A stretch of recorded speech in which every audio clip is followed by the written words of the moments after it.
മോളോടിരുന്നേ.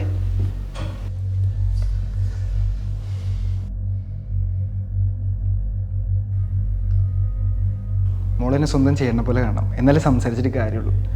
അവൻ്റെ പേരെന്താ പറഞ്ഞത്? ബോബി. ബോബി. എന്താണ് അവൻ്റെ യോഗ്യത? എൻ്റെ കൂടെ ഈ ടേബിളിലിരുന്ന് നമ്മുടെ അമ്മ ഉണ്ടാക്കുന്ന ഭക്ഷണം കഴിക്കാൻ അവൻ്റെ യോഗ്യത എന്താ?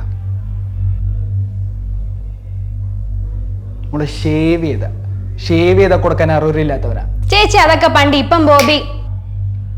മോളെ ഞാനല്ലേ സംസാരിക്കണേ, ചേച്ചിയല്ലല്ലോ. ഞാൻ ചോദിക്കുന്നതിന് എന്നോടല്ലേ ഉത്തരം പറയണ്ടേ? ഇൻസൾട്ട് ചെയ്യല്ലേ മോളെ, ഇൻസൾട്ട് ചെയ്യല്ലേ. അതങ്ങനെയല്ല ഏട്ടാ, ബോബിക്ക് നല്ല ആരോഗ്യമുണ്ട്, നല്ല ബുദ്ധിയുണ്ട്, നല്ല മനസ്സുമാണ്. അതുമല്ല ഇപ്പം ക്രിട്ടാൻസിലൂടെ എല്ലാ സപ്ലീസും എഴുതിയെടുത്തു. ഈ കുറെ കൂതറ അഡ്വർടൈസ്മെന്റ് കാണുന്നുണ്ട് മോളെ. ഞാൻ ഡെയിലി ഒരുപാട് പേര് കാണാറുണ്ട്. ഒരുപാട് പേര് എന്ന് പറഞ്ഞാൽ ഒരുപാട് പേര്, നമുക്ക് ചിന്തിക്കാൻ പോലും പറ്റില്ല. ഇവനൊക്കെ പക്ക ഫ്രോഡാ. അത് ചേട്ടന്റെ തീരുമാനം, ഇത് എന്റെ തീരുമാനം. ഈസിയാലോ? അപ്പൊ എല്ലാം ഈസിയാലോ?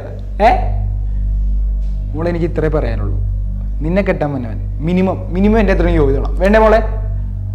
പിന്നെ ഇവന്മാരും ഞാൻ നമ്മൾ പ്രധാന വ്യത്യാസം നോക്കിയാൻ പറഞ്ഞു തരട്ടെ. മോൾ ശ്രദ്ധിച്ചോ, ഇവന്മാരൊക്കെ പലതവണ എഴുതി പൊട്ടിയവന്മാരാ. ഞാനേ ഒറ്റ തവണക്ക് ജയിച്ചവനാ. ഓക്കെ, അത് ടെക്നിക്കലി പോസിബിൾ അല്ല ഏട്ടാ. K2 പഠിച്ചവരൊക്കെ പൊട്ടു. എന്താ പറഞ്ഞേ? അശ്ലീലം പറയുന്നു. നിന്റെ തള്ളേനോട് ഞാൻ ചോദിക്കട്ടെ, പെണ്ണുങ്ങൾ ഇങ്ങനെ നടത്തുന്നത് എന്തുകൊണ്ട് തരം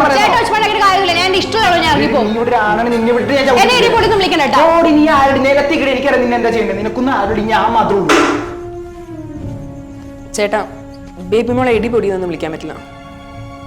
നീ ഇടപെടല്ല. ഞാനേ സ്വന്തം ചെയ്യണ പോലെ സംസാരിക്കണേ.